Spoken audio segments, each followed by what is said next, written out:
Welcome to Make and Decorate, a podcast for makers who love to sew, quilt, knit, and decorate.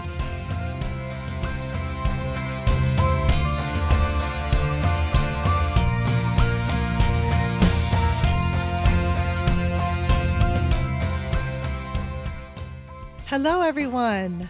Welcome to the Make and Decorate with Stephanie podcast. I am Stephanie, your host. On today's episode, I talk with Jennifer Moore from Mona Luna. Jennifer has a new fabric collection with Windham Fabrics coming out in a couple of months.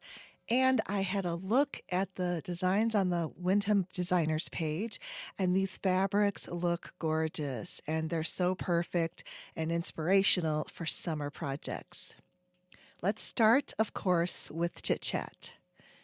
We are a full 3 days into spring officially, with an extra hour of light added to our days.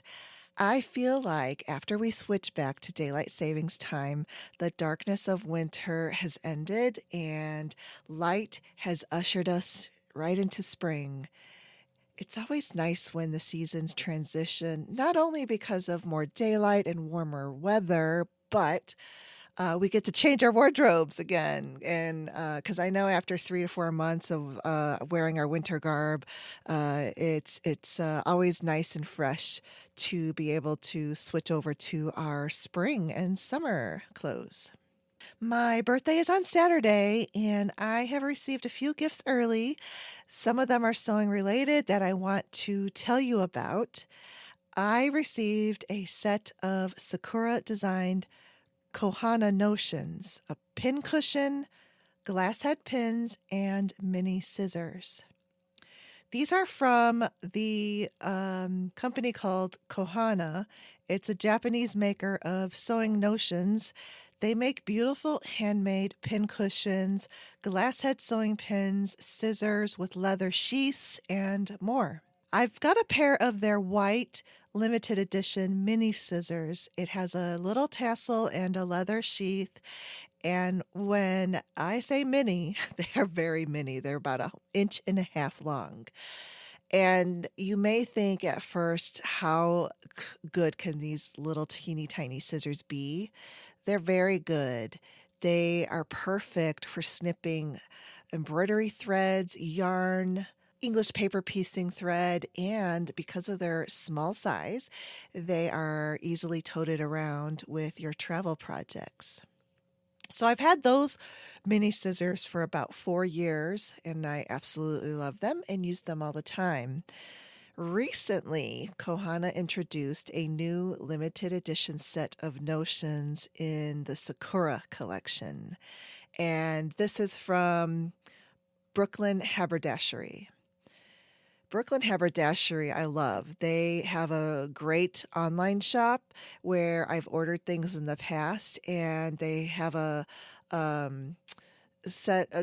They have a selection of vintage notions, fabrics, and sewing tools, embroidery, mending, and their focus is on sustainable and fair trade. So the Sakura collection is cherry blossoms, and that's the meaning of Sakura in Japanese, which makes perfect sense that the color theme is pink. And it's a soft blush pink. It's not a really baby pink, which I love a blush pink. I received a mini pin cushion handmade from fragrant cypress wood from Japan. And the pincushion part is a tamari design. Tamari means handball in Japanese.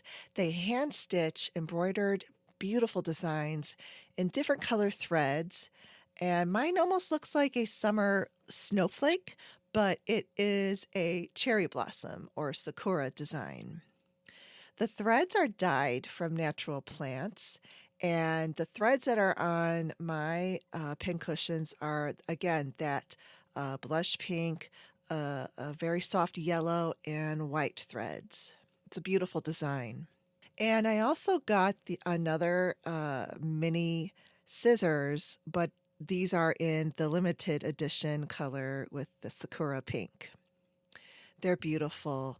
I absolutely love these mini scissors, and now I have a white pair and this beautiful pink pair, which will get a lot of use. And then, I forgot to say that the pin cushion also came with a glass head sewing pin. These are handmade. And then I got a pack of 3 more of the handmade glass head pins in the Sakura pink and white design.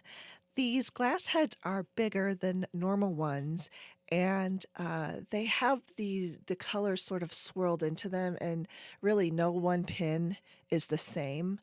And they sort of look like there's a little flower inside of them. I don't know if that is what they intended, but when I take a close look at them, that is sort of what I see.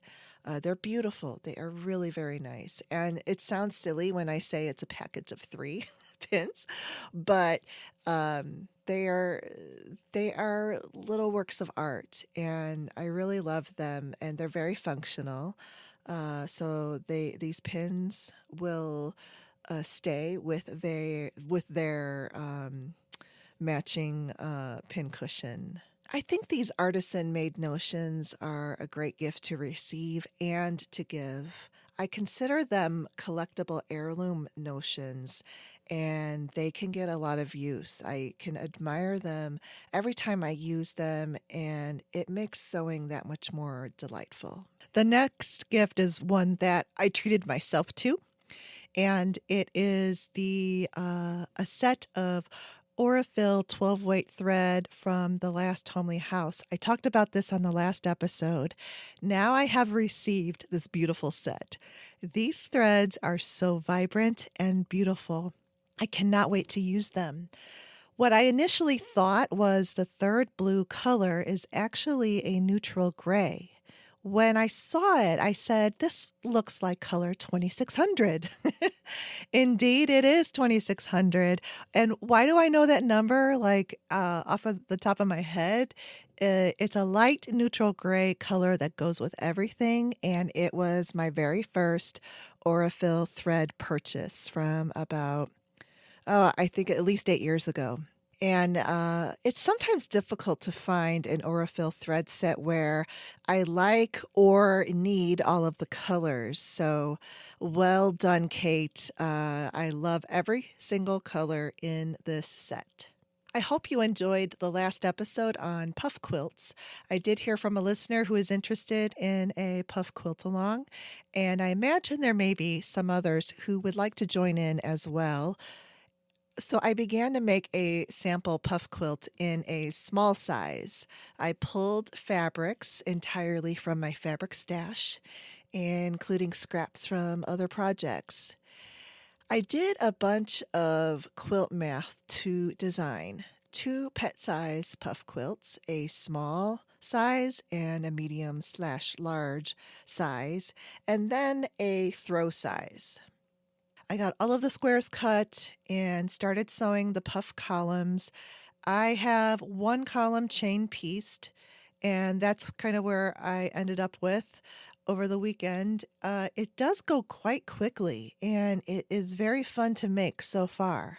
I have to see how it goes when I stuff the first column puffs and I sew it to the unstuffed second column.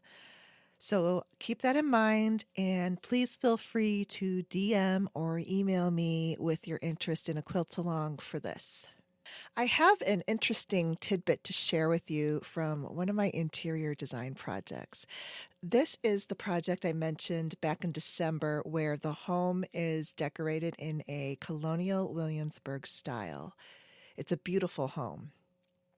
We had a meeting with the client earlier this week and had a technical measure done for the window treatments and bed coverings that we designed.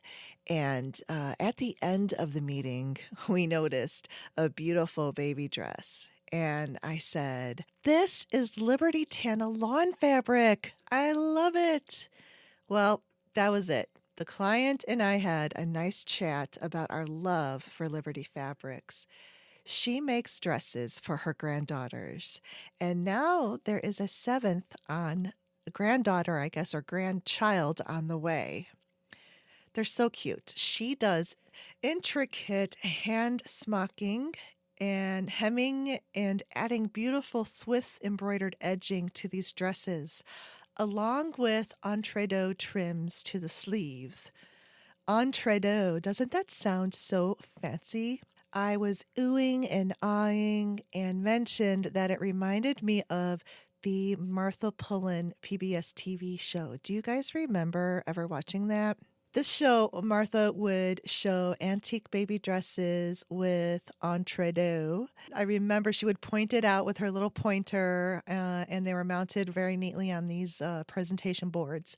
And then at the end of the show, she would always have either a baby dress or antique, a baby dress or a christening dress, and then she would point out all of the decorative laces and trimmings, and she would go entredot, entredot, entredot.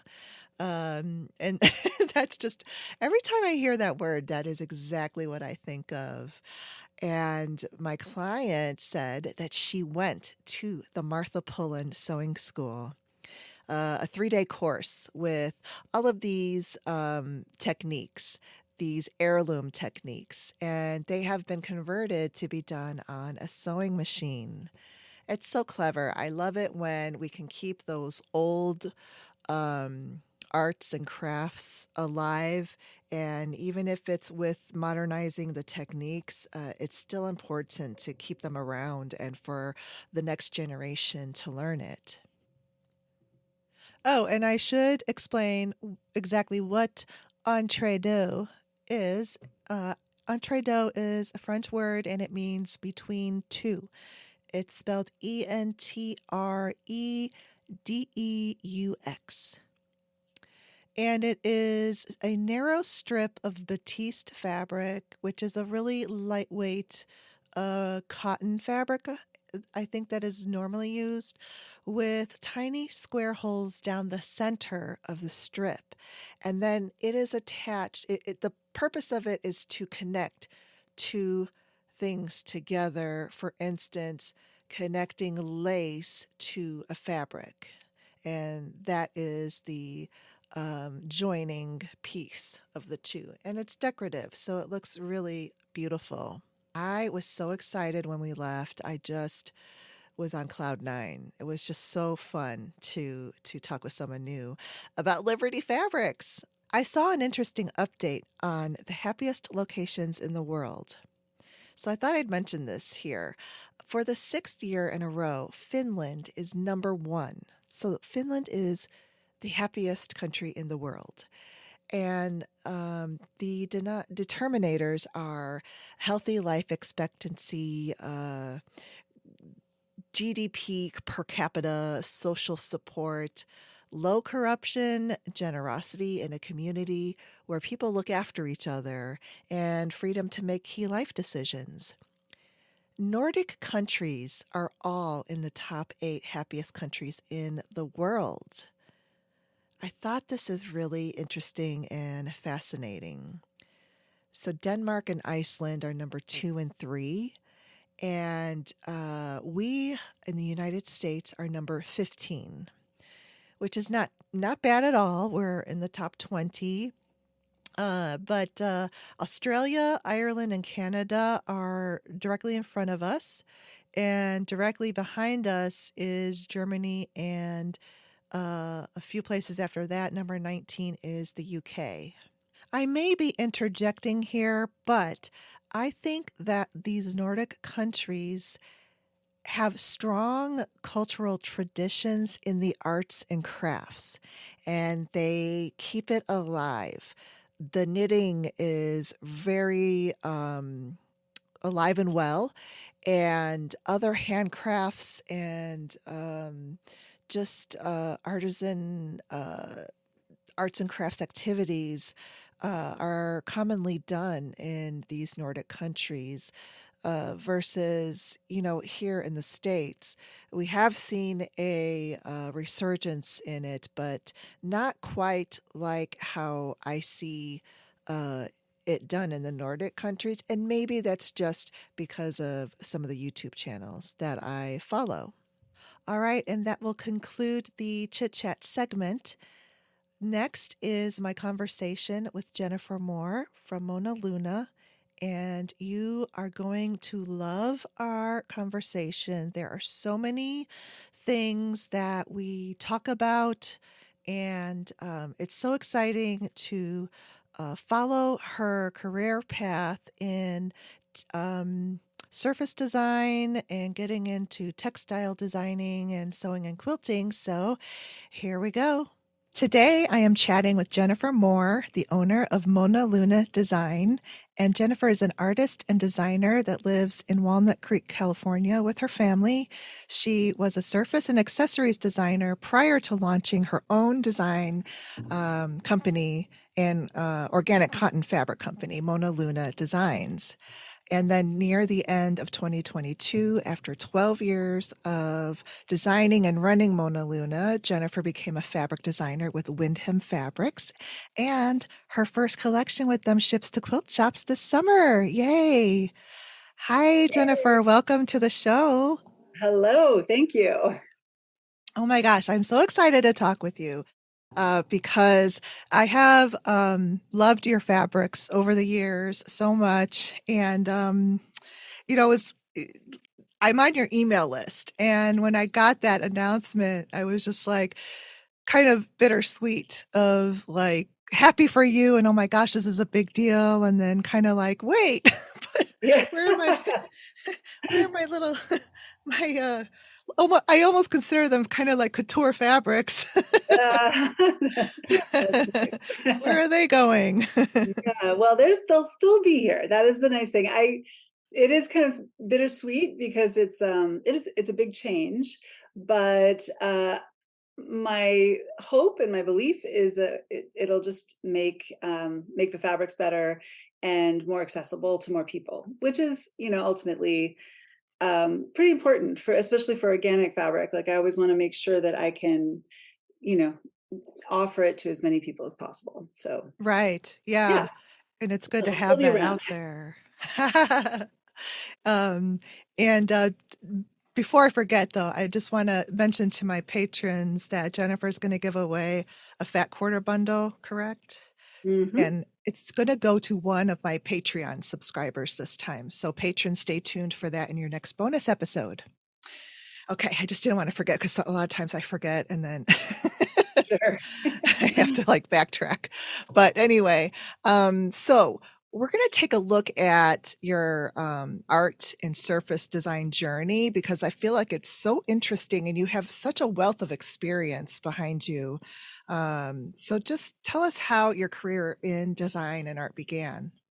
Sure. It was a winding path. I actually went to school for anthropology, and was just kind of finishing that up and thinking about graduate school or what was next.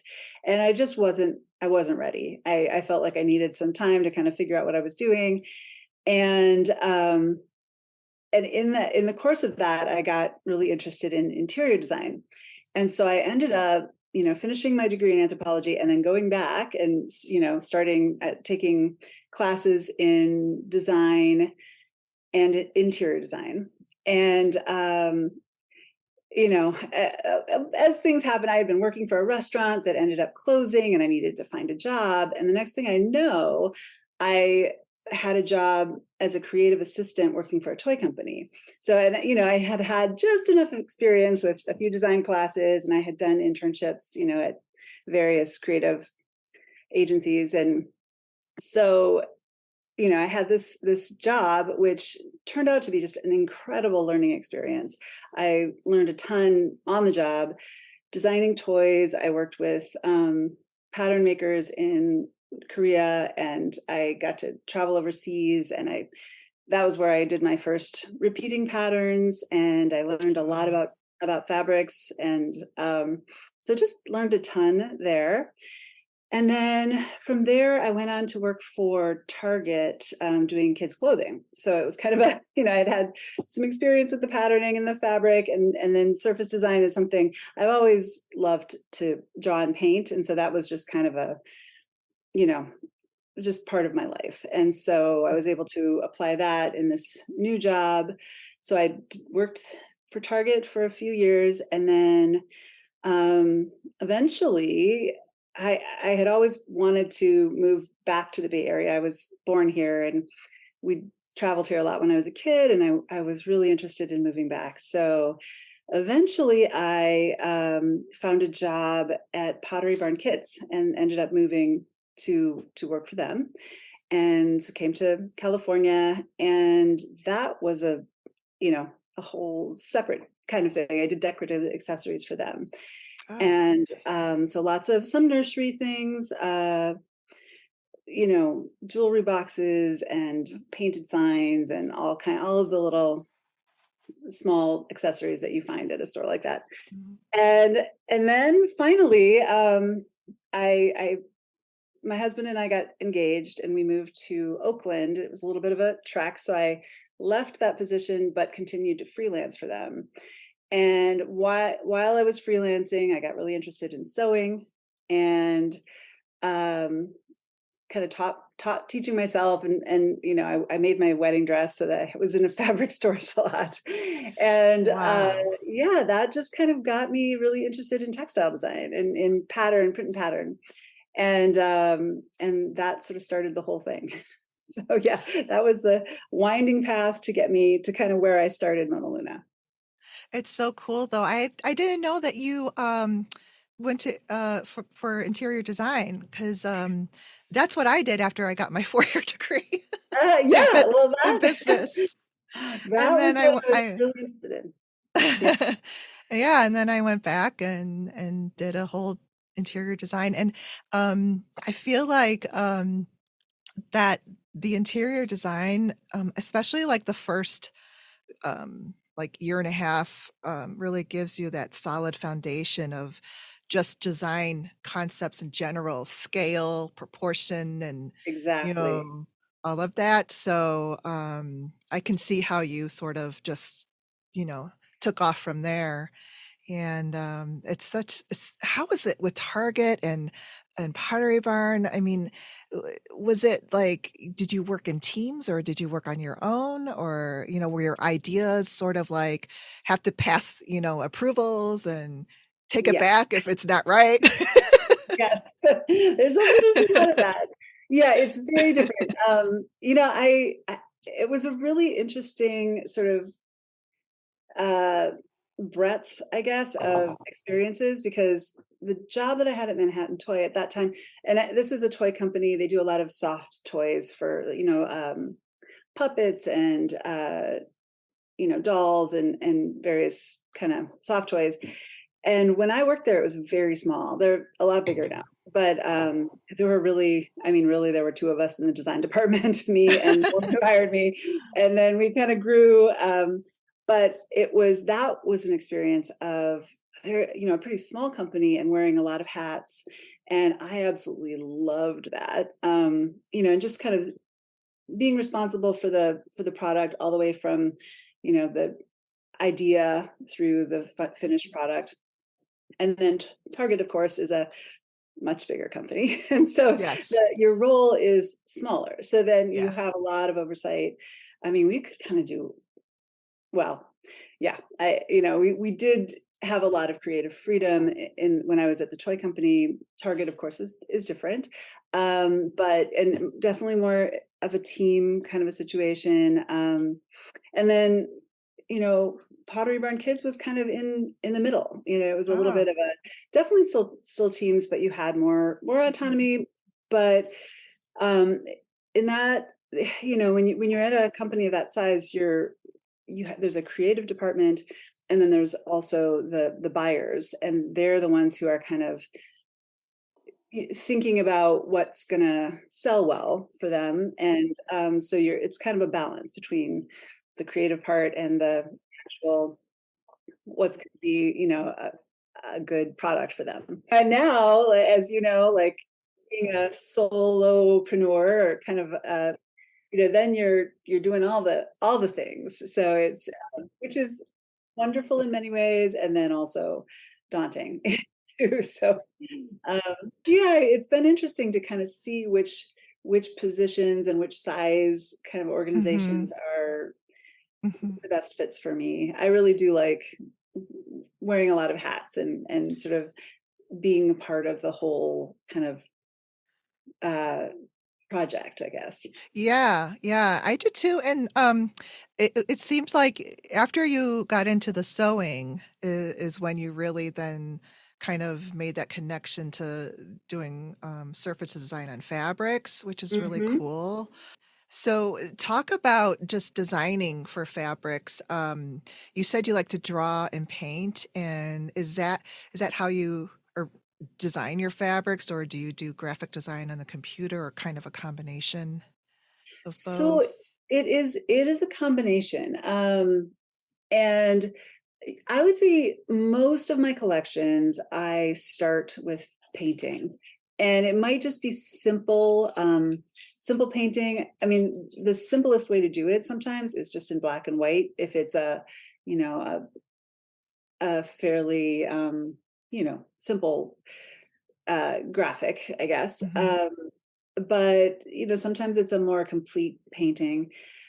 And then I will scan it in, or these days, like even just a digital photograph, and then goes into the computer, and then I work with it there, and usually in Photoshop. So yeah, and but then I also might just do like a pen and ink drawing that I kind of work with the same way. And now, I'm actually haven't used uh, like purely digital, like in terms of like a. Like a Procreate Thank you. Yes, watercolor that's what painted I in was looking for. Procreate. Like, what do you call that program? Yeah, I have been wanting to try that out. I have not done it yet. uh, Um, but um, but I do work in Photoshop, and yeah, just kind of I'll sometimes paint in Photoshop or whatever it is. So yeah, that is usually how I do it. oh, Sometimes it's cool. watercolor, sometimes it's gouache, uh, Nice. pen and ink. Yep, all kinds of things. Oh, that's great. I've been getting into watercolor the last couple of years, so I'm learning myself. It's really relaxing and meditative for me. I just love doing Yep, it. And yeah, it's a little bit like how sewing is, where you kind of get into this time warp. And when you're starting it, and then when you're like finishing, and you're just like, where did like 3 or 4 hours just go? exactly. I know. I was doing about a year ago. I tried to, well, I have been trying to get into a daily painting kind of habit, and it comes in fits and spurts. Like I'll do it pretty regularly for a while, but about a year ago, um, actually it was 2 years ago, I was working with gouache, but in a very light kind of watercolor way. And I could go for hours just on you're playing with the lights and darks and just seeing this thing develop. It's a lot of fun. Oh, Um, wow. these days Yeah. I'm kind of doing a more layers and quick, thick paint kind of situation, which is fun too. Okay. Yeah, but it's all Oh, good.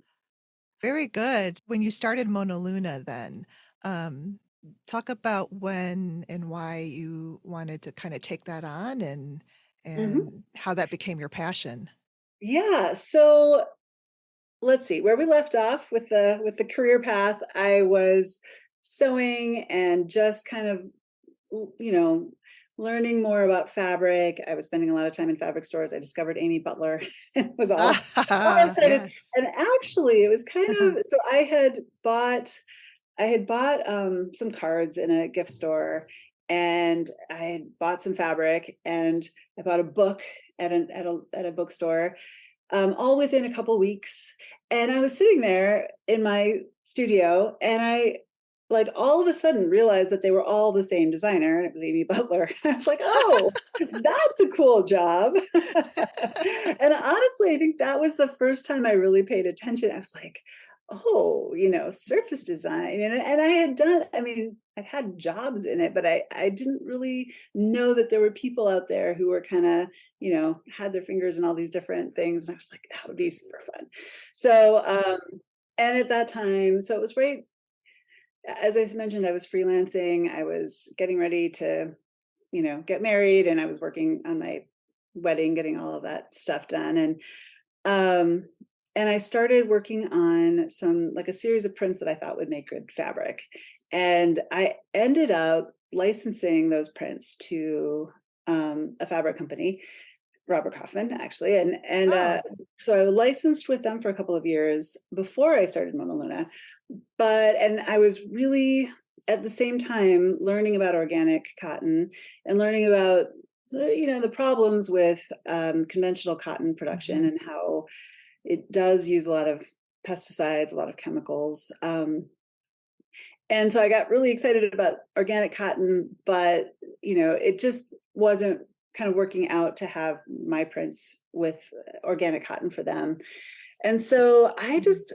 I decided I was going to sort of figure out how to do it by myself. And so I yeah, just took that on. I had gone to Quilt Market actually, and I saw all these little booths with single designers, and I thought, people do this, I can do this. And of course, it was later I realized that those designers were not actually independent. They were part of bigger fabric companies Mm. or licensing for them.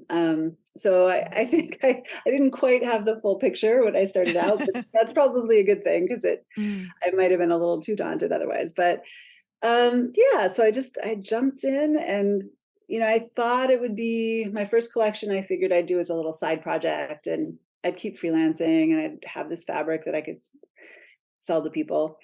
And then the first collection sold out in like a couple months. It was like 3 months, and Mhm. people were asking when I was getting more. And so then I had to kind of scramble and make more, do a new Mhm. collection. And that just kind of launched me. I just Mm. kept going with it, and started going to Quilt Market and exhibiting, and just learning the ropes kind of Yeah. as I went. Yeah, and I absolutely loved it. And the fact that it was organic made it, there were some things that I had to do differently, but it was something that I felt and still continue to feel very committed to. And luckily, there were a lot of people who were also interested in that, and I feel like that's just been growing. So that's been a Yeah. thing too. Yeah, it really has. And I think when I discovered your fabrics, back what was it, 2016 or something around that Mhm. time? There was the only other organic cotton that I knew about was Cloud Nine. Right. Um, Yeah. yeah. So it was good that you came out with your fabrics, and there is a definite need, and there still is. And um, you're to be an organic cotton fabric, I guess, dealer, or even to actually have the cotton say that it's organic, it has to be like this GOT certified, right? So it doesn't have to be GOTS certified, but they're the sort of the highest level of Oh, okay. certification Yeah. currently. I mean, there are different certifications focused on different things. So there's Ecotex. That one focuses a little bit more on the final product, but they don't necessarily look at the whole process. So Mhm. the great thing about the Global Organic Textile Standard is that they do look at the entire process from growing the plant all the way through finishing and shipping. Yeah, so it's a very comprehensive, and they also do look at like the social standards, fair trade. They look at water use. So it's a really, I feel it's a very comprehensive Right. standard. So that's the what your fabrics were or are Hmm. with Mona Luna was the Hmm. GOTS. Right. Was it like just really difficult to kind of source that or Well, it's actually not that difficult. The website itself has a sourcing guide that can help you get oh connected okay. with Yeah. companies. I found it actually through, well, Colt Market is where I was connected to the mills that I use currently. Oh. And the way it works, you need to go with a mill that is certified, and then they can produce the fabric and get it certified for you. So, and each collection is certified separately. So, Right. yeah. Okay. And then, because I actually, I think it was a documentary or something that I watched, but it was fascinating, and it was an organic cotton farm, family owned in Texas, Hmm. and Yeah, in Lubbock, I'm forgetting the name of the company right now, but I've heard about you them. know what I'm talking about? Yes, yes, Yeah. I do. Yeah, it Uh-huh. was really fascinating and really gave me a better, glimpse at what it entails and hurdles that they have to, Right. go Yeah. through. Mhm. I think it is Mhm, really important to think about each step of the process and to know, mhm, how that step is impacting the environment and the workers and yeah, mhm. the end Yeah, users' health, all of those things. right, right. It's really great. And even just I think buying fabrics from your website and company really kind of made me more aware of it. And and Mhm. trying to, I mean, I don't purchase all my fabrics organic, but Right. it's nice when I can and Mhm. do. So, and then there's certain purposes, like for instance, my one sister, with her kids, she's definitely very organic in every way possible. And Mhm. so for my nieces, I made them with your fabric or organic cotton. Ah, And she's like, "Oh, thank you so much for, getting the organic cotton and everything." So it yeah. was so cool that she was so excited about that. Oh, that's Because it's really nice. really important to her. Yeah. Right, Um, right. mhm. And that's the thing. I mean, I know it's really hard to have only organic cotton. It is hard, but it's Mhm. great if we can support that industry as much as possible, Right. and every little bit does help, I think. So Yeah, absolutely. You mentioned a little earlier you made your wedding dress. I did. So we have to do a major breaks and back up here. Yes. So, okay, how long had you been sewing up to that point where you decided I am making my wedding dress? So not nearly long enough. Like it was absolutely insane, but I gave myself lots of time. So and I think at the beginning of the project, I was like, well, and part of it was, I really wanted a silk dress, and we were like on a budget, and it was a very DIY wedding. Like the whole thing was really, it was a good thing that I was freelancing and kind of underemployed, so it was fine. But I really had not been sewing very much at that point, and I had, started to sew clothing. I'd done a couple, couple little simple projects. And then I was like, well, I've got 7 months. I can figure out anything in 7 months. So and I did have, so I went to, there was a woman who, like a tailor who was down this close by where I lived. And I did make 3 different appointments with her. So I worked on the dress myself, but then I would go in and she would help me with the fittings. And that was invaluable because that was really Wow. beyond what I knew at that time. Um, but I just kind of like figured out each little part and made stuff up as I went along. I started with a pattern, but then I altered that pattern drastically. So it Wow. was really, but it was great. Like it came out really, really nicely, which I think gave me a Like lot of you confidence. wore it. Like you set out to do that and then you got it done and you wore it Yep. and It I was, absolutely did. oh Yeah. my gosh, that's so amazing. And I think it's really clever of you to have uh, had that tailor with the Yeah, fittings. that, I mean, that helped because I did a muslin first, you know, it was it was a many step process, but it was perfect. I mean, it fit me perfectly and it was exactly what I wanted and I could afford it, which I mean, you know, if you Right. actually added up all the labor, the hours that I put in, it was a very expensive dress, but I was rich in time at that point in my life, so it was okay. Yeah. And it was out of silk, right? It was, yeah. Yeah. My now husband bought the silk in New York. He had a business trip, Wow. and I was like, "You got to go to the garment district, and this is what I need." And so he came back with, you know, 20, I think it was 26 yards of silk, and then Wow. also linen for the table runners, which I also decided I was going to make. Uh-huh.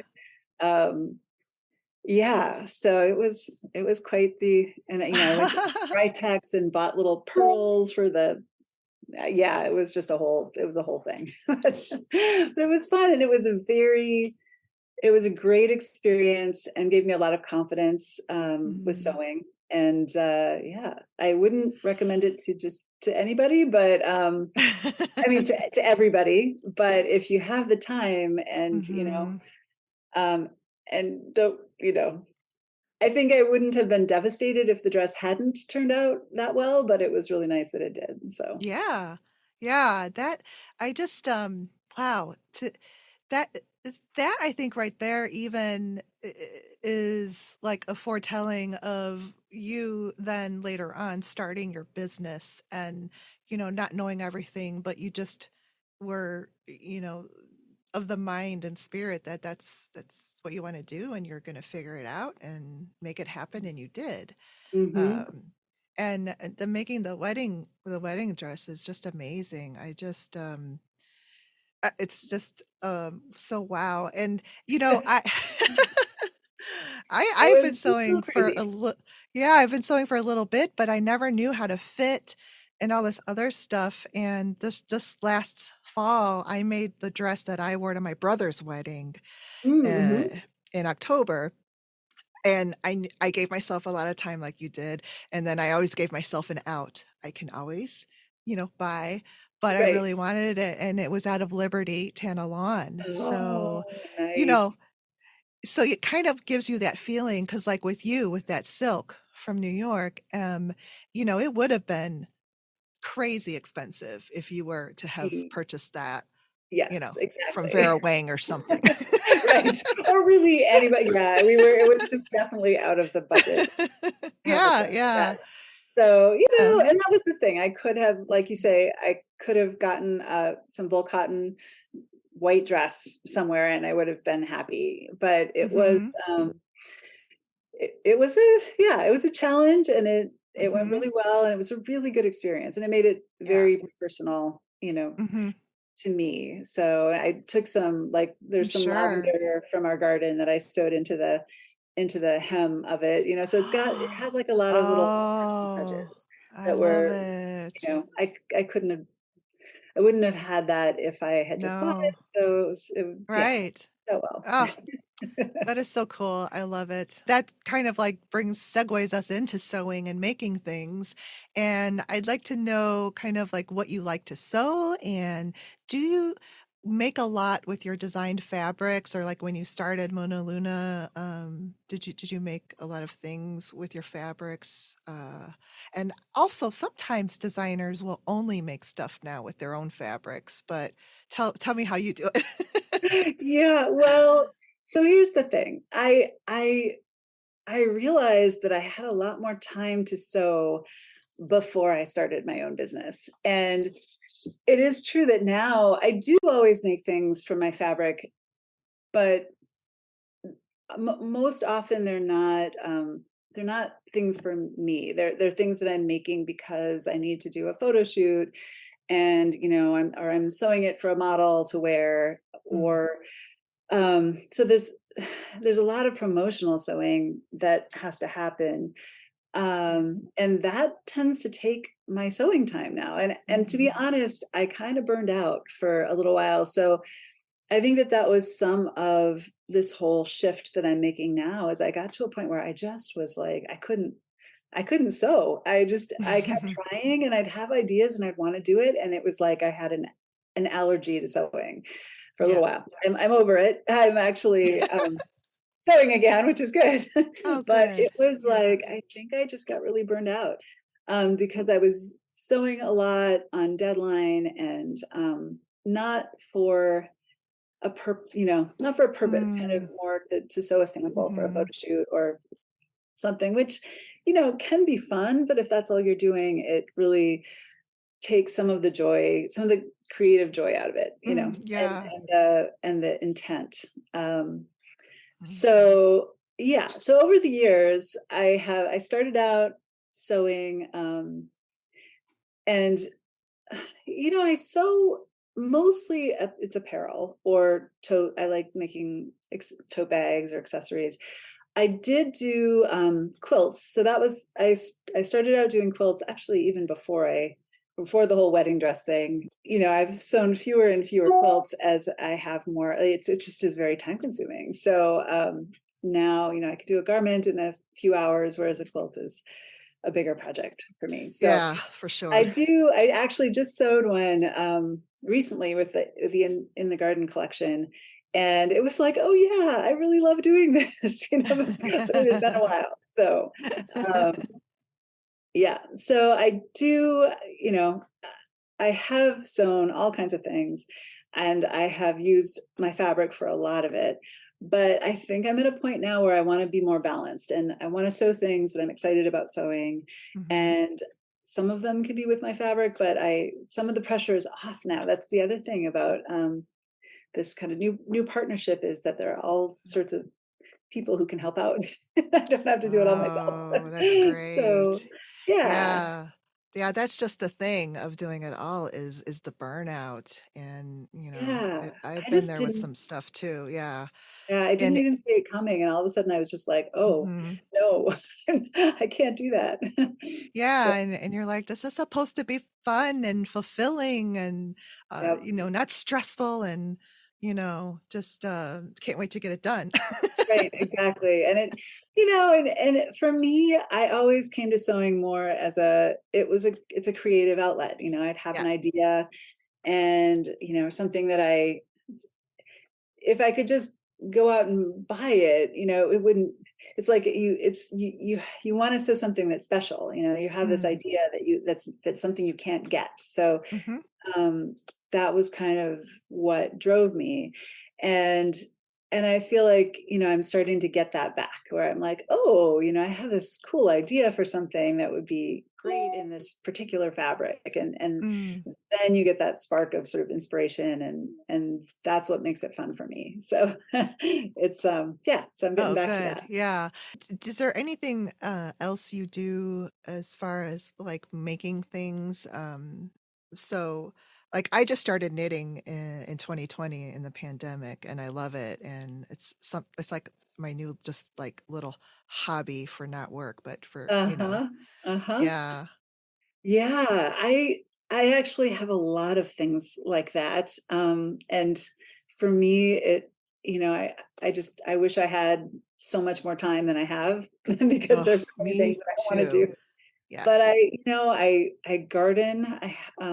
My husband and I built these sort of raised beds. I think it was our first real COVID project, first of several, but we built these really cool raised garden beds. And I really love to garden, and I love to cook, and I love to, use the produce from the garden in Mm. recipes and teas and various things.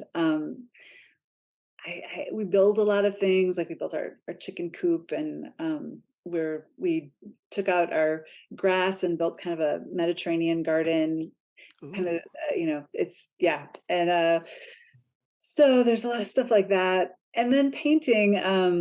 So the sewing and the fabric design is part of what I do. But related to that is I really love to paint, and I'm trying to do that a lot more.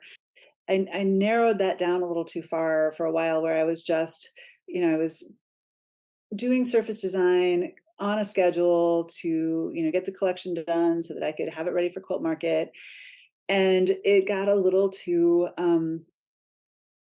funneled in so that I wasn't really taking the time to be creative. It was kind of on a schedule. And Mm, so now I'm trying to really focus on doing some daily creative, painting and having it be, some of it is for a print that I'm going to do.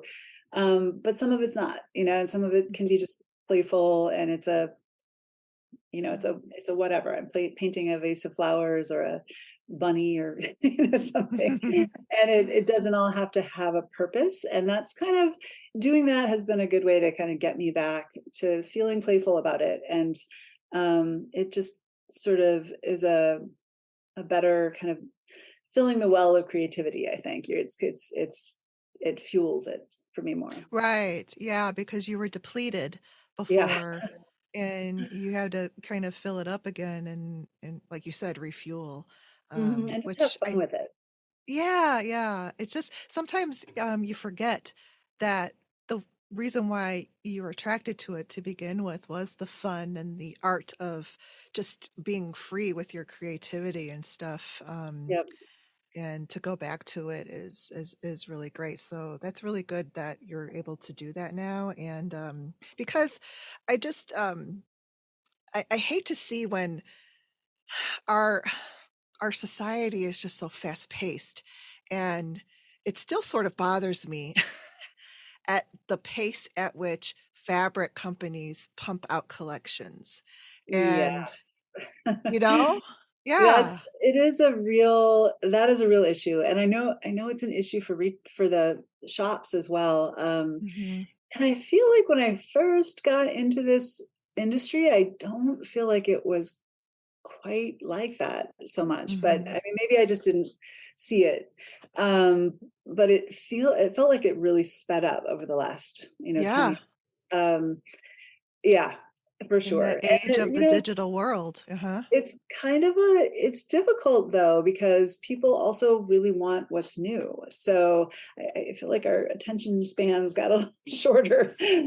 So on one hand, you've got um, overproduction for the shops, but then you also Hmm. have people like really wanting the newest thing. And one solution to that, which I've been excited to see, is more digital printing, because then you can do smaller quantities, because with traditional screen printing you need Hmm. a lot more yardage to Hmm. really make it make sense. So Hmm. now with digital you can do a lower production, and that way you're not producing as much Hmm. fabric, um, and which allows you to have more different Hmm. varieties, so that can kind of still feed people's Hmm. interest in the newest Yeah, it's thing. just it's a hard thing to just, have a happy medium and Hmm. but it just I just think that it just it can just even make the end consumer kind of frenzy about that Right. too, because they don't want to miss out on, the new stuff coming out. Yet they Right. haven't yet they haven't made anything with the past, Well, oh my three gosh, collections. exactly. Exactly. I'm You talking have about to buy myself. it. Yeah. You have to buy it because it's not going to be around forever. Yeah, But I thus we know. have these Yeah. ridiculously bloated fabric stashes. I mean, I will never in my lifetime sew all the fabric that I have. And we're not even talking about the fabric that I've designed. I mean, other people's fabric. So Right, right. Yeah, it's never absolutely. ending. Well, I'm glad I'm not the only one. And Yeah. but so before we get off the topic of sewing, I always like to ask guests what sewing machine they use, because listeners love to know what people are sewing with and what they like about it and so forth. So tell Yeah. us. So for the longest time, I sewed on my mother's 1961 Singer Slant-O-Matic, or 60, I think it was a 61. Anyway, that was like my sewing machine that I used forever. And then a few years ago, I ended up just getting a simple, like Janome, really simple machine. Um, and for one thing, it's lighter. My mom's was so heavy and very difficult if I wanted to take it with me anywhere. But Yeah. but yeah, it works really well, and it's, I don't do anything super fancy, so I can if it's got a, a great little foot for quilting, for patchwork, and yeah, it does everything I need it to do. It works really well. So Hmm. yeah, that's what I'm currently Those using. older machines are great. I think They just that keep going. they do. They Yeah, do, I and mean, they're simple, but they have power, and they keep going. hmm So yeah, I know. yeah. In the earlier years of me sewing and acquiring machines, it's because it's now that seems like a hobby now too for me. Oh yeah. Uh-huh. But I haven't acquired any new machines like in at least like 4 or 5 years, so that's good. Okay. But well, I got a featherweight because I had to have one of those, and I actually Yes. did sew on it, and it's a hmm nice little machine. They're But I beautiful. always felt like, oh, I want to, get that fancy laser light thing for the seam allowance and all this, fancy stuff. And I did end up getting a fancy machine, but it's finicky and it's software driven, and just like computers, it'll go out of support. You know what I mean? So, and Mhm. then the more I sew, the more that's important is power of a machine. Yeah. And just Uh-huh. the basics. You really Uh-huh. just need a straight stitch and a Yep. zigzag Yep. and like a couple of feet to do your free motion, put the feed, you know what I mean? Like put the feed dogs Right. down. So Yep. it's really, I mean, it doesn't have to be that complicated. So, Right. yeah. So then I did Yeah. get just a mechanical straight stitch, and I love it. Yep. I love the simplicity of it. And I love that, it's never going to go like out of commission due to software. Right, exactly. Yeah, I kind of feel like just the simple is the way to go for me. But then again, like Yeah. I don't really do anything tricky. I'm pretty Uh-huh. straightforward. So Yeah. Oh, that's awesome. Okay, good. Okay. Then let's start talking about Windham fabrics. So yeah. your first line is called In the Garden, and it's going to be shipping out to quilt shops this summer. So tell us Yes. all about Windham, and it is is it going to be organic fabric as It well? is. Yep. It is Ooh, organic good. and it's really similar. It's a slightly different base cloth than what I use, but very, very similar.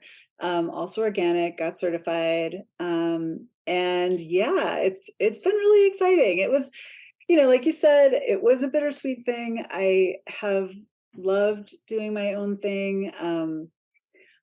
But it really did get to the point where I just felt like that I can only take it so far on my own, Mhm. and it's been really nice to work with other people and feel like there's some support there. There's another set of eyes kind of helping it be as good as it can, as good as it can be. and and this collection came about, actually it was the Mediterranean garden I mentioned. My husband and I took out our this we had a little patch of lawn, and then we planted all these kind of drought tolerant plants. I mean, we live in the Bay Area, which we are dealing with drought. And I spent a lot of time there this spring just sketching and drawing, and I was doing, trying to do this daily painting practice, Hmm. and ended up painting, a lot of the flowers that were kind of coming up, and but I was doing it in a simple style, like a one or two color, like really focusing on the shape of the flowers and the plants. Mm. And yeah, so it kind of ended up turning into this collection. Of course, later in the design process, added in some dahlias, which are not actually drought tolerant, but it's okay. Yeah, I still love them, and they still take up space in my garden. So, um, but yeah, it has been a really fun collection to work on, and it's been nice because I usually have to stick to a really limited palette and a Mhm. limited number of prints, just, for storage reasons. And with traditional screen printing, you have to buy so much of each print. So it's like I can only take on so much at once. Um, but now working with Wyndham, like I've been able to add in more colorways, and so each print, I think I have at least three colorways of, and that just really expands the palette. And so that's been exciting Mhm. for me because it Oh, good. that yeah, it definitely, I think it'll be a lot more quilt friendly for that reason. You have more levels and kind of Mhm. tones, and yeah. I took a look at their website and I just love all of them. And I love flowers too, and I love all of the summer, like bees and butterflies and birds and Mhm. all of that, and that's in your fabrics. Yep. Um, but I just before we go further with that, I did have a question about you're talking about screen printing versus digital printing, Mhm. and I have one of your fabrics from Mona Luna. Oh, This is yes. haiku. Oh my Yes. gosh, this is like probably my all-time favorite Oh, I'm so uh, glad. fabric, and I also have it in the Yep. green one. And these are the 2 fabrics that I made dresses, the geranium dresses for my nieces, and they've Oh, turned out yeah. so cute. Oh my Oh, that's gosh. great. But this is poplin, Yes. and, I just also wanted to say that I don't know, I think Windham, you're probably gonna have the quilting cotton and not poplin, right?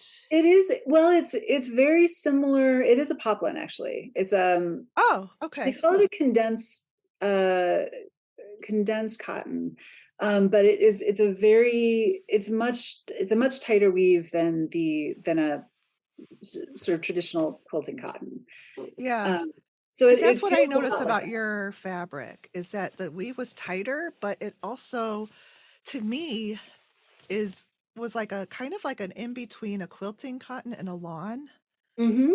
This, Yeah, right. so kind of the It has best a of both little, worlds. yeah, it has more drape, and that was kind of why, because um, I wanted it to be, a fabric that you could use for quilting and also for apparel, and Yeah, so that one just works nicely for it both. really So does. how I landed It's there. beautiful. Oh, it does drape really well. Yeah. But anyway, so this was screen printed then? That was, yep, that's a traditional screen printing, and I have to tell you, it was really a challenge because you can only use so many colors, and I think that particular print, I was at the absolute most number of There's a colors I could Yeah, use. there's a lot of colors. Yeah, and but And there's a little metallic too, exactly, which yep, is a little beautiful. enamel. Mhm. But the metallic is soft. It's not like a surface. It's almost part of the fabric. That's probably the screen print, right? It is, yeah. Okay. It's screen printed. Yeah. Yeah, that was a And little you could see challenge. the color from the back, so I guess that's another difference too, right?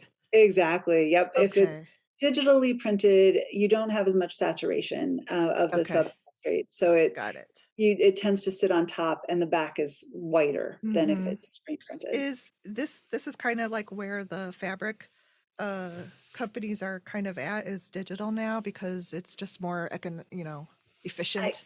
I think it is, it's becoming more common. Certainly they still do both. Oh, good. But I do think a lot of the companies are moving towards digital.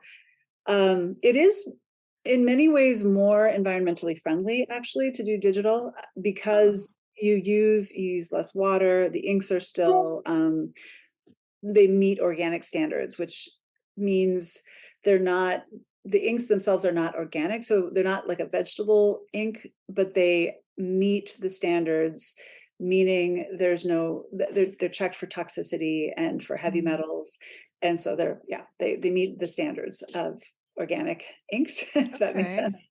Yes. Um, so and Yes, and you use less water, plus there's less weight overall. So that's a Okay. big thing with screen printing. I think the machines are just going really fast, and if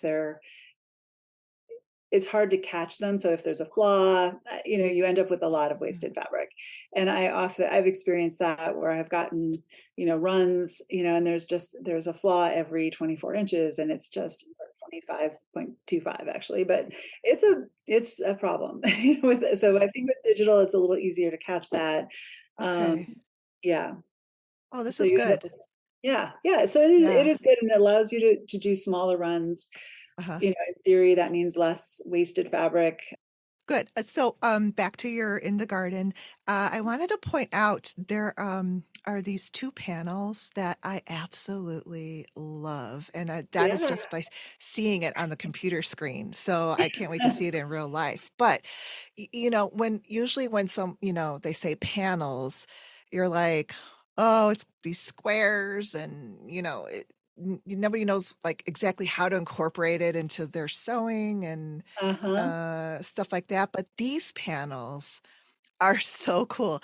The one is like, what is that shape? Like a leaf shape or Yeah, like a petal kind of petal? Yes. uh-huh. Yeah. It's a petal, but it has all. it- are if I remember right, is it they're all different prints of petals Right. on the Yes, panel and from your exactly. collection. Yep, yep, yep, yep. So Oh, I it's mean so it's cool. really nice because then, you could have, just a yard of fabric and within that Hmm. you have a lot of different prints to choose from in that shape. So you can use it in a quilt or you can use it. I sewed some onto my daughter's jeans, like down the side, just kind of as a little decorative thing. So cute. You can configure them in different ways. So yeah, that's one of the panels, and then the other one has like four kind of patchwork, stars, kind of it's Yeah, a star. Yeah, they're like like a cheater they're panel or quilt. exactly to like yes, the cheater, and those are really fun too. And so I Yeah. took I took the one of the stars and cut it out and put it on my daughter's jean jacket, so she's all tricked out. But there are a couple of projects that we've been working on with those too, and so there are some pillows. You can just like easily use them on to make really cute pillows, and then you can Uh-huh. stitch over them, and it looks exactly like you've pieced As if it. you pieced it. I know, it's Yes, and they're amazing. yeah, it's really fun. And then I did a wall hanging that is also just really cool, super simple, and it was very satisfying to sew because Uh-huh. in a very short period of time you end up with something that's a really nice finished piece. Yeah, Mhm. so it was a lot of fun. Oh, I so love it when you can make this super impressive thing, and it was like you're almost feeling guilty of, like, how easy it was. I know. It was really it was really quick, and then it just was, very satisfying to Well, finish it. and you added this cute little, trim on the bottom of it, that was Yeah, really cute too. It was really cute yeah. wall hanging. I just love it. Those 2 panels are gonna be great, and then, I could think of all these things with that petal panel of, like, what you were talking about, and then, people who do English paper piecing could Mhm. get so much out of that panel for their Right. little shapes. Yeah. Absolutely. Yes, yes. And then I So came up with one more thing. That pedal panel, if Windham enlarged it a little bit, the pattern, and then made it in a 108-inch backing, hello. yes. Yep. Well, I know that they're thinking about that. So yeah, Oh, good, don't be good. surprised if that goes out.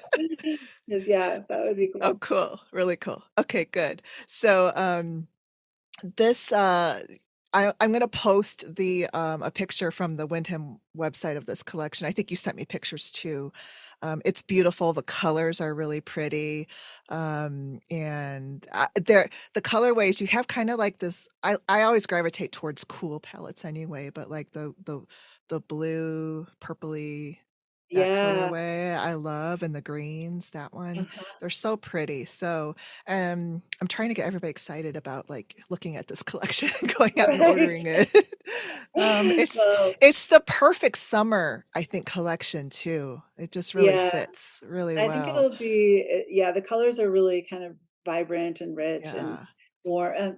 There's the cool colorway, but they all kind of have a really kind of a rich, warm feeling to them, I think. So Yeah, yeah, definitely. yeah, so they're on pre-sale officially as of Monday. So they're Oh, now available to shops to buy, huh? and then they'll ship to the shops in July. In So July. Oh, great. yeah, they'll Yeah, be that's there. really good. It always This is the part that's always hard for me because it seems like it's so far away, but I know that it's going to be there before we know it. It's It's right like around the corner. it Yeah, is, it really and is. we're recording this in the middle of winter, so it's end of January, and it's just looking at those fabrics and the colors kind of like gets me really excited about, spring and summer around the corner. Yep, yep, exactly. Yeah. Thank you so much for coming on my show. And it was just, I learned so much from you about the organic. I was really interested to kind of get more information about that from you. Yeah, And I think a lot of people um, are interested in it and they maybe not don't know everything about it. And the printing too, that was interesting as well. So thank you so much. And sure. congratulations with Windham. Have you been working on other collections with them to? I am. Yes, I have three that I'm working on right now. They'll be spaced out if they all come to fruition. It's Oh, great. this job you end up working on kind of more than you end up using, but I've got a lot of irons in the fire. So yes. Oh, it's fantastic. Oh, I love it.